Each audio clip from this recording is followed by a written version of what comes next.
For this fourth part of 1980s fashion, we're going to look at American fashion and we're going to start with American menswear. And even though these two looks were designed by Giorgio Armani, um, Giorgio Armani is going to set a certain kind of menswear look in America. American Gigolo was a really popular movie in the 80s, and if you want a good example of of classic men's fashion from this time period, that's a really great one to watch. And that movie really popularizes Armani's clothing. Big shoulders, big, big American look as usual.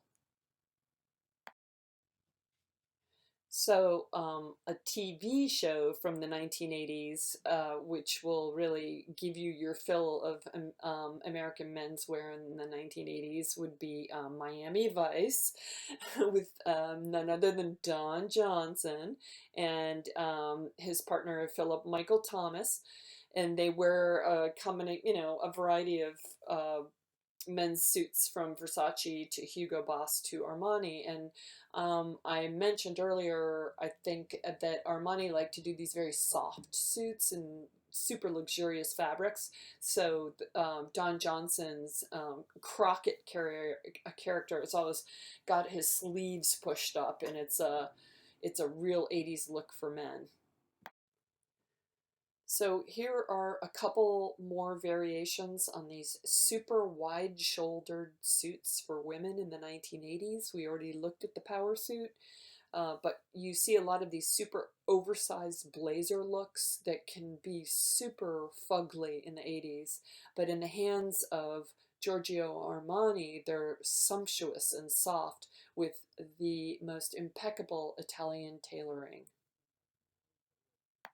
I'm continuing with Versace a little, and I realize I haven't fully gone into the American crowd yet, but we're going to get there. We're working our way there because I'm going to show you Romeo Gigli next.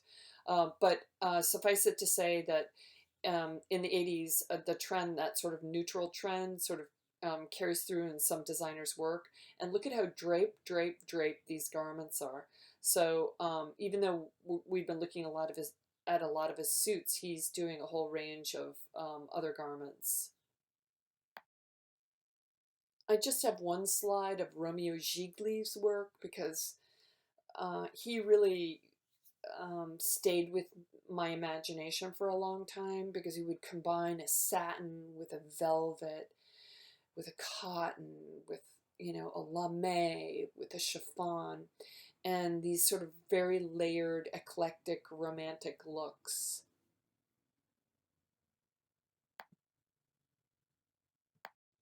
Okay, so now we've arrived at the American designers. So here are a couple of three Calvin Klein looks. Calvin Klein started as an outerwear designer, and he had a little showroom, and somebody by accident got off on the wrong floor from Bloomingdale's and happened in and sort of bought the whole thing. He went to FIT. Um, and he's known for, I worked in his archive. He had a whole collection of Japanese kimono for men. So he would always pick these really quiet colors, neutrals, beiges, and was always playing off of that, and kind of a really chic, classic American look, but not classic like Ivy League like Ralph Lauren. So the thing about Calvin Klein is he did a lot of very sleek designs for women. They were very beautiful, like you can see in this with sumptuous fabrics, like you can see in this piece for Brooke Shields. So he was known for these,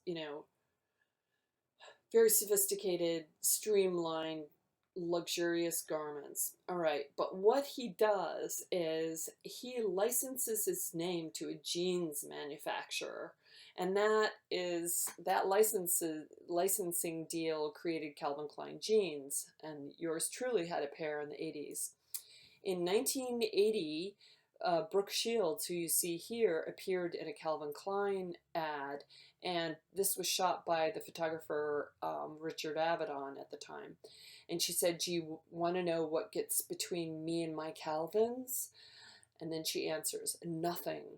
Well, that was extremely scandalous, and it sort of set the trend for him making really in your face advertisements over the years, like a big shot of Marky Mark's crotch wearing some Calvin Klein tighty whities in Times Square kind of thing, that served him very well and shot him into the big time. Ralph Lauren actually starts out as a tie salesman and then later works for Brooks Brothers, and then sort of creates his own line and operates really on a really small scale. And for men, he creates his polo line as early as 1969, and because of his interest in sports. And but for women, he creates these really iconic looks that are based on the past. And on the left, you see this sort of Edwardian, looking at this Edwardian time period, and that flavor sort of carried out over on the right, image on the right, with those 1800s boot style boots. But also, he's always referencing the past, like the Fair Isle sweater, which hopefully you recognize on the right. But he kind of creates this mythos of an American classicism, and it's deeply rooted in English private schools, which in England they call public school, by the way. Okay, we'll look at a few more of his things. So here's Ralph with one of his models, and boy, did I see this kind of so-called classic American style in college all the time. So it might have had big shoulders, but it's not that exaggerated European look, right? It has that, there's an ease to it that French couture doesn't have.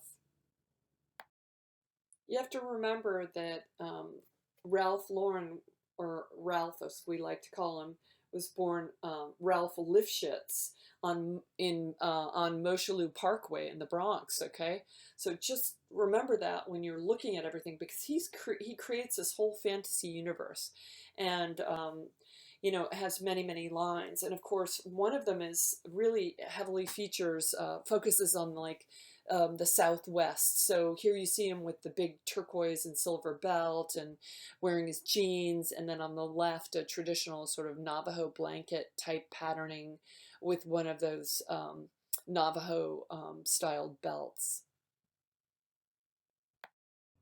Mary McFadden, wow, has had a really varied life. I mean, she actually worked at one point for South African Vogue, and she starts her own line in 1976, Mary McFadden.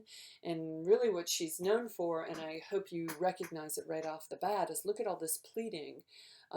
She's known for just knocking off Mariano Fortuny. Do you remember him from 1908 doing those uncorseted garments? And if we were on campus, I could show you 3 pieces that we have in the collection. But very artistic dress, right? Carrying on the tradition. Very world traveled, collector, fashion editor extraordinaire, Mary McFadden. Norma Kamali is an FIT graduate. She opened her first boutique in 1968 and her second in 1977. It was called Omo, On My Own. So you're looking at 2 iconic looks from her, and why I'm calling them that, they're not specifically in themselves iconic, but what she does is she takes jersey knit material and she makes really hyper fashion forward looks out of it. So here you see she's actually taking sweatshirt material. She calls this collection her sweats collection. So you can see doing the big shoulders and having a big peplum, right? And even sort of mimicking +4s for men's golfing there, right? But doing it all in sweatshirt materials. That was one of her innovations. Probably the most signature piece that Norma Kamali designed was the sleeping bag coat, which really looked like a giant sleeping bag puffer that went all the way down to the ground. And of course, this has had a big resurgence lately, including with Lady Gaga wearing it in concert. I'm quickly adding this slide to show you how Norma Kamali was referencing historical styles. It's something she continues to do to this day. So on the right is a clear mimicking of a 1950s silhouette, and on the left she's imitating the cocoon coat from much earlier in the 20th century. And last but not least, we'll end with Zandra Rhodes again and Carolina Herrera, just to give you an example of why I call the 80s the decade of excess. The giant sleeve, the lame, the gold, the gold, the gold.